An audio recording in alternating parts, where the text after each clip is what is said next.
Glad you're here. Dr. Woods and I are going to go through a little discussion today about foreign animal diseases in general, and I'll talk to you also a little bit about response. I'm sure Dr. Woods will get farther into that because he's got all kinds of experience with that. And then I'm also going to talk to you about secure pork supply and your role in evening out or enabling this to be a better response for our industry, if you will. So let's start. First off, when you're talking about foreign animal diseases, there's really two categories. There's two categories. One is vesicular, and that's the foot and mouth diseases. And then there's the septicemic or hemorrhagic diseases, which are classical swine fever, and of course the one that everybody's talking about right now, which is African swine fever. I'm not going to do a lot of discussion in particular on African swine fever and what's going on in China, what's going on in Russia, Eastern Europe. But those questions are open. When we get to the question session, if you've got questions on that, I will surely take them. But what I will tell you is this, is we're all very wound up, and rightfully so, about African swine fever and the rising risk of African swine fever. But even before China admitted they had this break of African swine fever in their country, they already had endemic classical swine fever. They already had endemic foot and mouth disease. And when you look at especially foot and mouth disease globally, it's in many more countries than African swine fever is in right now, at least as far as we know. So yeah, we're wound up about African swine fever, but we should be worried about all three of these. As you'll see as I work through this, all three will have the same impact here. Now it may be a little easier to respond to foot and mouth and classical swine fever, and we'll talk a little bit about that. But they all should really strike the fear of God into us. So even before China made this announcement that they had African swine fever, even before we've seen it march through Russia, the Baltic states, and actually into part of Western Europe in Belgium, we should have been concerned already.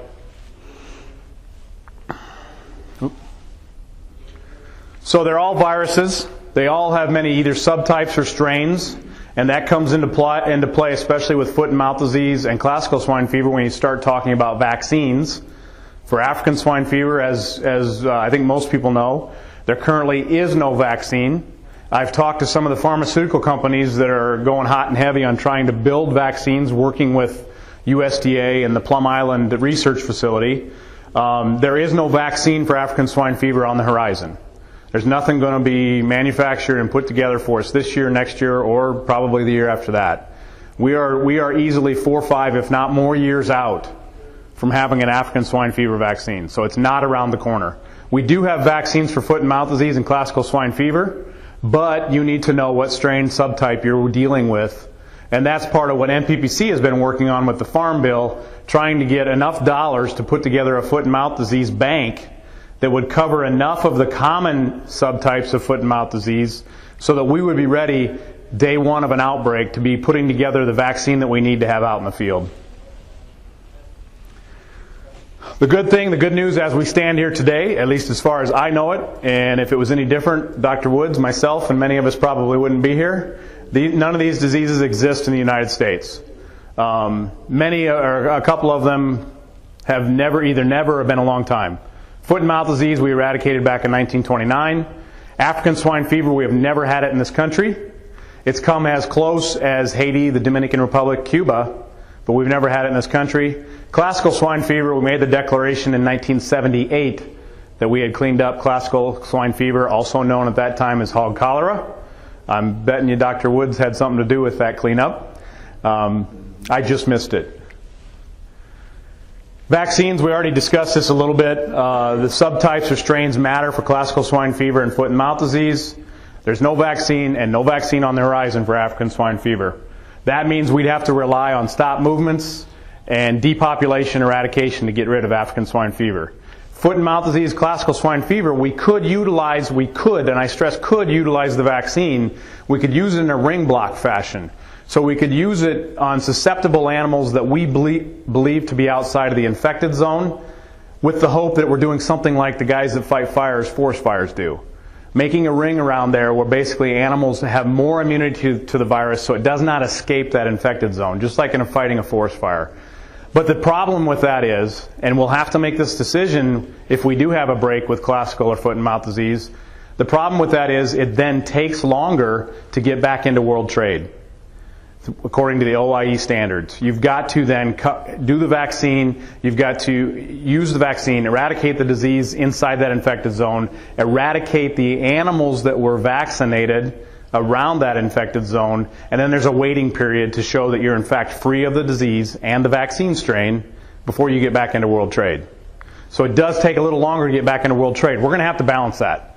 Here's how it'll go. If we have a large outbreak that we're likely not to get control of very quickly and we need to stop it in its tracks right away, we will probably use the vaccine. And these will be USDA decisions. If we have a small outbreak, if we believe the outbreak to be small, a county in Missouri, if you will, or something where we think we've caught it right away, we probably will not use the vaccine. We will probably go in and try to eradicate those farms and quickly get control of that disease so we can get back into world trade just as quick as possible. But that'll be a decision USDA will make, but it won't be without industry input. And something that we've done at the National Pork Board is put together a Swine Disease Response Council. And this is a result of PED. In the PED days, when we didn't know what we were dealing with, we didn't know how far the outbreak had gone after those first few farms broke, USDA said, we don't know who to turn to in the industry, and asked the question, how do you want us to respond? And actually with PED it was, do you want us to respond? Because it's not a foreign animal disease. So they said, we need somebody that speaks for the industry, that can tell us what we should be doing, or at least give us recommendations on how to fight whatever the disease is that we're dealing with. That's where we put the Swine Disease Response Council together. It's producer representatives that learn about these diseases, learn about the response, develop a relationship with the USDA and the state veterinarians, and then when there comes a time of need, those are the folks we're going to turn to and say, what's the best move for the industry based on what we know about the outbreak? What recommendation do we give to USDA? Silver lining for all three of these is they're not a public health organism at all.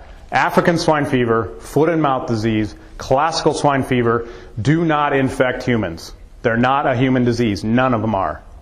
For African swine fever and for classical swine fever, it's just a swine issue. It doesn't affect other animals. Foot and mouth disease is a cloven hoofed issue, so there we've got sheep, we've got cattle that also can be infected, and wildlife, deer. So the good news there is they're not public health, but the bad news is we've done some surveys. As we've watched African swine fever move through China, increase the risk to our country, we want to be ready. So we've done some consumer surveys asking what they know about African swine fever, asking their fear level. If African swine fever were to hit here, pigs would be infected. All pigs going to slaughter must be healthy and are inspected by USDA. Would you have concerns about the pork? Greater than 50% said they would have concerns about the pork. So we need to educate the public. We need to educate the public on the fact that these are not public health organisms. We also need to educate the public on the fact that every animal that goes to slaughter is healthy and it is inspected by USDA as it goes to slaughter. So we put together videos, and actually one of them is a medical doctor who also is a farmer as well that is doing it. It did this video for us because we found that consumer trust would be higher if it was a medical doctor speaking this information. So that's some of the information we've done ahead of time, but we're going to need to rely on you guys too. We need to make sure our producer community also realizes these are not public health organisms, and they can speak that to their labor, because there will be questions by the people that work for you, and speak that to your community as well. All three of these foreign animal diseases have very high environmental sustainability, which means they live for a long time in the environment. Greater than 150 days in raw pork. In frozen pork for African swine fever, it's probably forever. There's been studies that have gone out for years and it's still there, especially when they start looking at the bone marrow. In frozen pork, there was some buried frozen pork that they dug up and it was still in the bone marrow. So these viruses survive for a long period of time in the environment, making it tougher to clean up our farms. Now we can do it. Bleach, quaternary ammonium compounds, there's a couple of disinfectants that work well against African swine fever. When we get an outbreak, those will be some of the lists that you guys will want to get your hands on, which disinfectants work against whatever the disease is, because they do differ among the different diseases. That's what FMD can look like. That's probably tough to see. Right here there's a sloughing hoof. So basically the coronary band, which is where your fingernail meets your finger, the coronary band is infected with the virus and starts to break down. Hoofs can slough off. This is in Plum Island. I've actually seen hooves come off in Plum Island. There's a vesicle on the nose here. Remember, foot and mouth is a vesicular disease. There's a popped vesicle here that was on the back, and there's another vesicle right here on the nose as well. Nose, udder, tongue, those would be some of the common, and feet, those would be some of the common areas for vesicles when you're looking at foot and mouth disease. So we had, this has been now 6 or 7 years ago, so these numbers might be a little dated, and if anything, they're probably higher. But 6 or 7 years ago, we had Dermot Hayes at Iowa State University take a look at the economic impact of getting these diseases. Now, the foot and mouth disease and the classical swine fever work he did was 6 or 7 years ago. The African swine fever economic impact I'm going to show you he did just last year. So it's more up to date. But when you look at cumulative losses over 10 years to foot and mouth disease, so this is 10 years of dealing with this disease, cumulative losses will be in the billions for all of these industries. Pork, beef, poultry. Poultry, they don't get infected with foot and mouth disease. They do not get the disease. The issue here is consumer sentiment, consumer trust in meat, including poultry as a meat. So they lose trust in meats.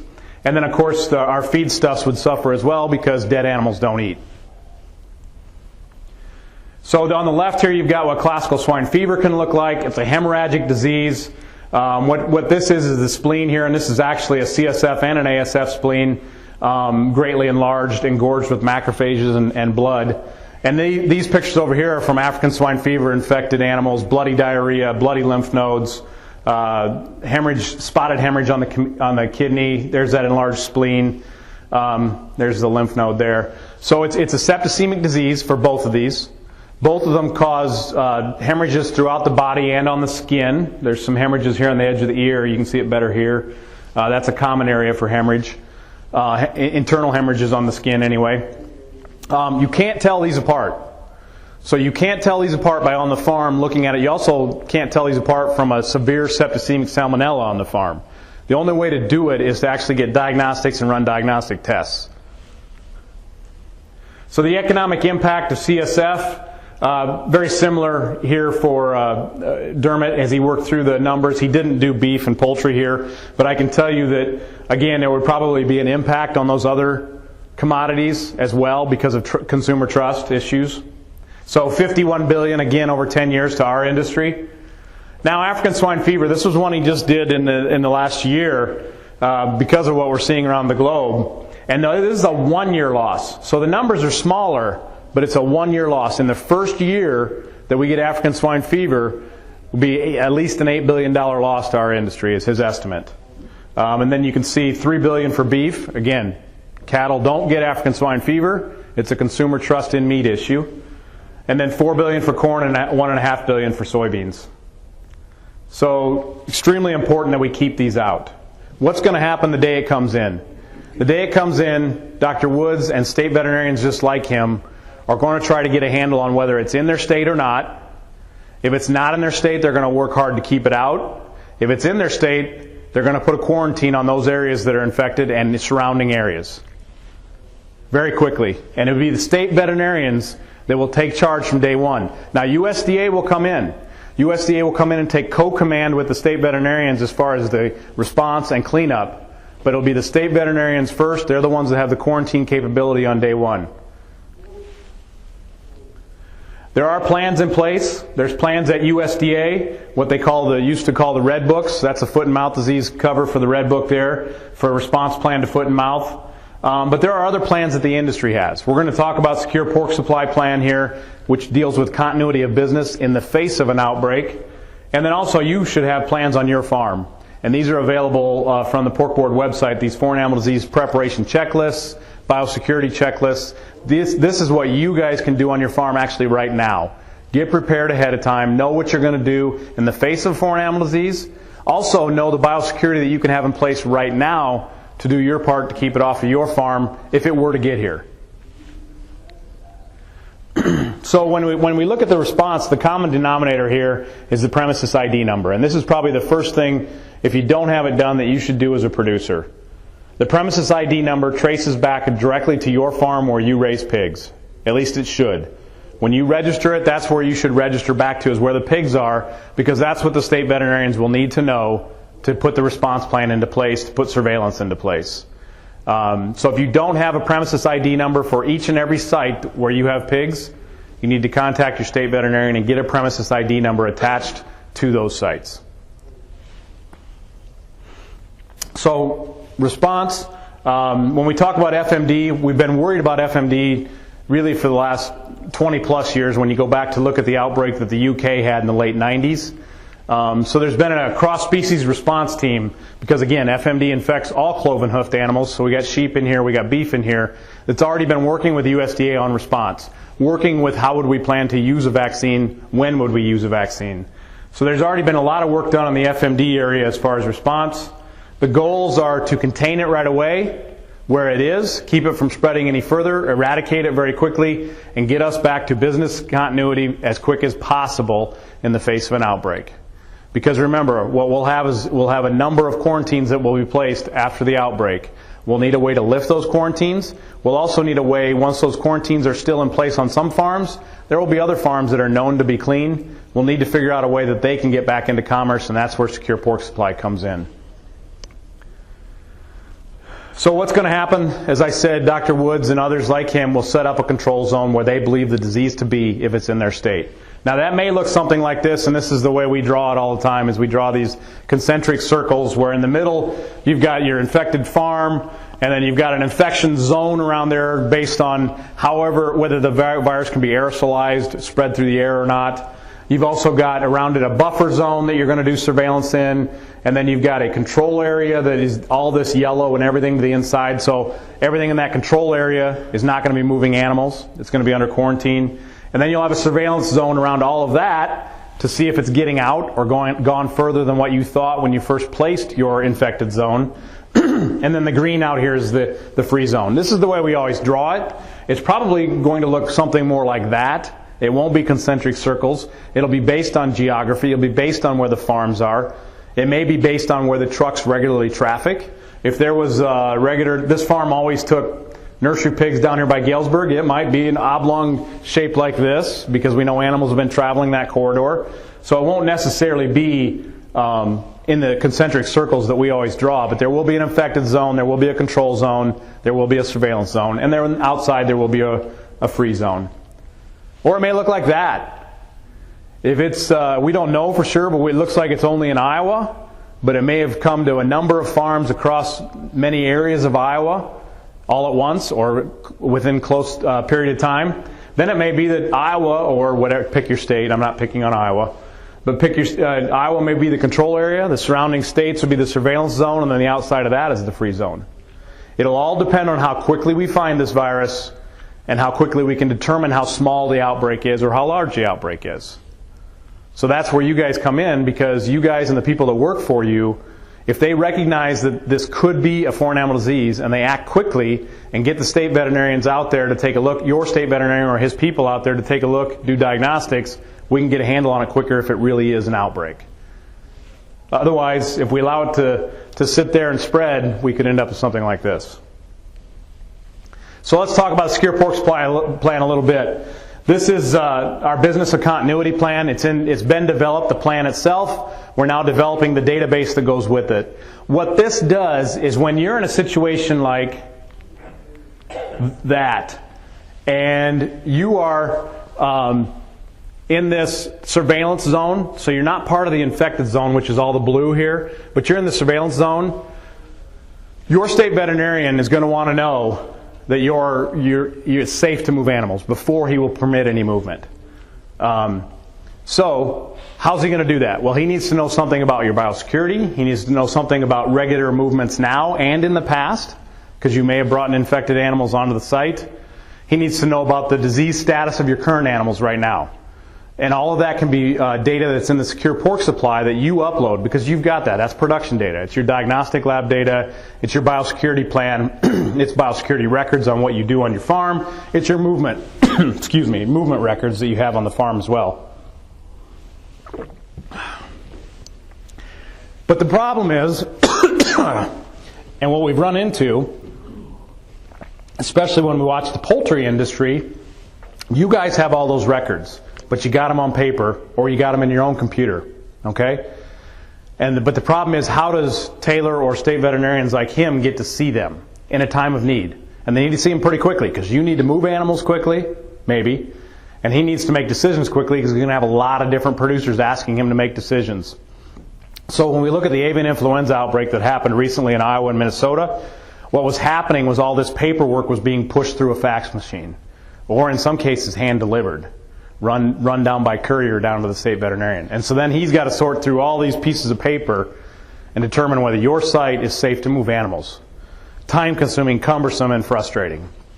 So when we looked at the Secure Pork Supply, we said it can't be paper-based. It's got to be an electronic-based system, something the state vet can pull up a dashboard and he can see very quickly. If I'm looking at Brad's farm, I want to see real quickly Brad's biosecurity, his past diagnostic records, current diagnostic records, his past animal movements and his current animal movements. I'll look at all of that and I will make a decision on whether it's safe for Brad to move his animals or not. So that's what Secure Pork Supply does. It pulls together all those records, helps you put together those records, helps you develop a biosecurity plan, and then the AgView data system that's being developed with it is the dashboard that enables you in a time of need to show your state veterinarian those records for your farm. Only when you want to. It's completely voluntary, and when there's not a need, when there's not a disease issue, your state veterinarian cannot see your records. It's only in a time of emergency, time of need, when you as the producer say, okay, I'm going to allow Dr. Woods or whoever your state veterinarian is to look at my records because I need to move pigs. And I need him to understand that I'm a low-risk farm or a no-risk farm. So we kind of did that already. Also, there's some peacetime things that can happen with the AgView system as well. This puts all of your records together. It gives you a picture of what's happening on your farm or farms. You can share it with others. You can share it with your veterinarian. If you want to share it with your neighbors, if you wanted to put together a community PRRS plan, who's got PRRS, who doesn't, let's try to control it. And in our county, in our 5 counties, our region, whatever it may be, it enables you to do that too. So it's a system that you can use for your production as well. In a period of what I call peacetime when we don't have a foreign animal disease. So AgView, as I've said, is the data system. It brings together that data, puts it in a logical format, and makes it easily visible by the state veterinarian when you say the state veterinarian can have a look at it. And that's kind of what I just went through. So to find out more about AgView, Secure Pork Supply, it's SecurePork.org. There's information up there on how to set up the plan on your farm, how to set up the biosecurity plan on your farm, the types of data the state veterinarian will be looking for in the time of an outbreak and you need to move animals. It helps you walk you through all that. It has a further description on AgView and how you control AgView as a producer. Above all, I want to make it very clear that it's a voluntary program.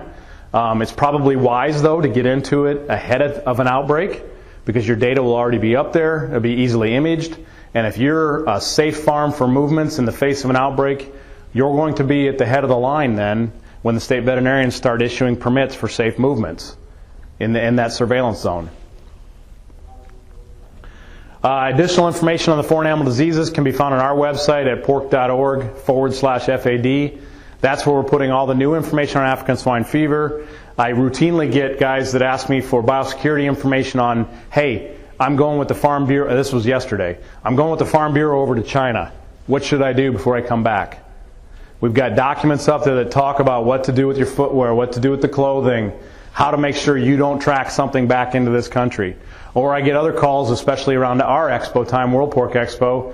Hey, the Chinese want to come visit my farm. What should I do? Well, my answer now would be don't.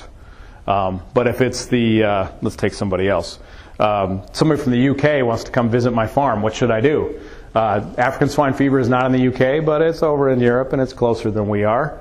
And so I've got a document up there on how to be biosecure with bringing visitors on your farm, if you deem you want to do that.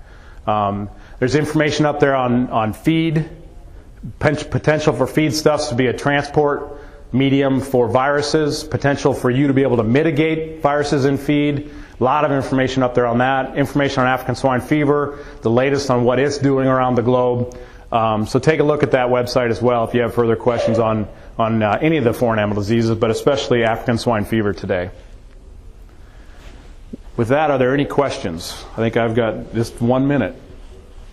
Yes, sir. In the case of a break, do all exports come to a screeching halt, or can meat produced in the free zone still potentially be exported? Or yeah, what you're asking about is regionalization, and in the face of a break, until we can definitively as possible, say where the virus is, it will all stop. On day one, when CNN makes that announcement, or whoever it is, every country that we ship pork to, as long as they don't have African swine fever, if that's the virus we're talking about, we'll stop our pork, we'll stop our pigs, if we're sending them pigs at all. Then we'll want to regionalize. So what we'll have to do, and this is where the state veterinarians and USDA and their response and being timely is important, what we'll have to do is very quickly deem where is this outbreak at. Okay, we found one infected farm or 5 infected farms, whatever it is on the day of the outbreak. Now we're going to have to track movements. Premises ID numbers will enable us to quicker and better track those movements. We're going to have to track movements and figure out where that virus is. Okay, so has it moved off these 5 farms? Is it just in the state of Missouri? Or do these 5 farms, are they bringing pigs in from North Carolina, and it might be in North Carolina and everywhere in between? But we got to find that, and then we'll have to go to those export partners, and we'll have to convince them that we have found all the disease in the United States. We have quarantined and have under control all the disease that's in the United States, so everything in that free zone is no risk. And you should be taking pork back from us.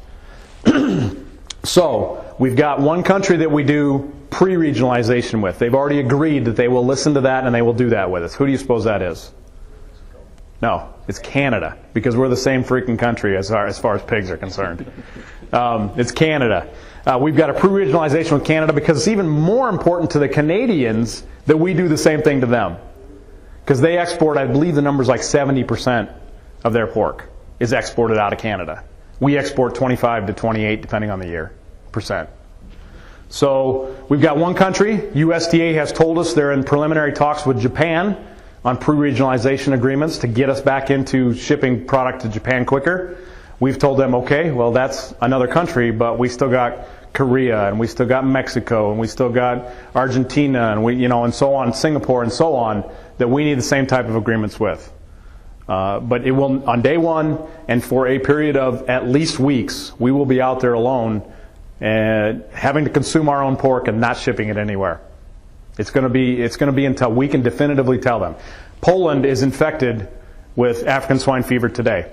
It's in the eastern part of the country, but we accept fresh pork from Poland. And we're doing that because of regionalization. We're accepting pork from that free zone. They have shown us that they're able to keep it out of the free zone, that we're not getting pigs from the infected zone, we're not getting pork from the infected zone, and their slaughter plants aren't in the infected zone. So we're accepting that pork from Poland. Now, you may have heard back in December there was a little issue where they had kind of a donut-shaped infected zone around one of the slaughter plants, and they were still shipping us pork. And our chief veterinary officer, Dr. Jack Shear from USDA, actually went over there, inspected, and said, nah, we're not taking that pork. Yeah, technically that's in a free zone, but you've got it surrounded by an infected zone, so that plant's out. But then we went back to accepting and allowing them to regionalize, and we accept pork from their free zone. So we're doing that, one, because it's the right thing to do. It is safe. And the second reason we're doing it is because we want the same treatment when we get one of these diseases here. Yes, sir. With the research being done on gene editing, is there a possibility that sometime in the future these could be blocked?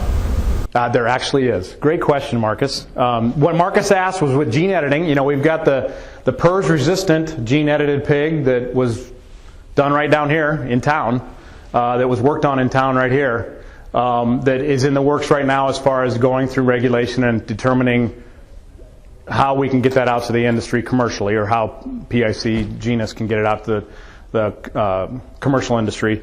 There also is gene editing work that's been done. I have not looked at it myself, but I have seen the media articles on it over in Europe on a gene-edited pig that is resistant to African swine fever, and they think they've found one. Now, it's not near as far along as the PRRS-resistant pig. And I haven't looked at the mechanism of resistance. I understand the mechanism of resistance in the Missouri gene-edited pig for PRRS. But there is hope on the horizon, actually. If we get to use gene editing, if we get to use that technology as an industry, there is actually hope for African swine fever, and that tells me there's probably hope for the other diseases as well. I read that was from a warthog. Well, and it may be that they're taking a gene from a warthog and placing it into commercial swine, and then we'll also need to see what does that do to production. You know, does that change production? Or does that change mothering abilities, or whatever it may be? So it's way preliminary work right now. The other problem with that too is the PRRS edited pig is an edit out. So basically what they're doing is they're taking a gene out of a pig, and then by taking that gene out, PRRS is not able to get into the macrophage, a cell, immune cell, and replicate. So all that is a removal of a gene. So it's not placing a different gene in the pig, which may have a higher bar to get over as far as regulatory, which also may have a higher bar to get over as far as consumer trust. So there is that too. The PRRS one is so easy. I don't know why we don't have it right now. Any other questions for Dr. Pyburn? Thank him.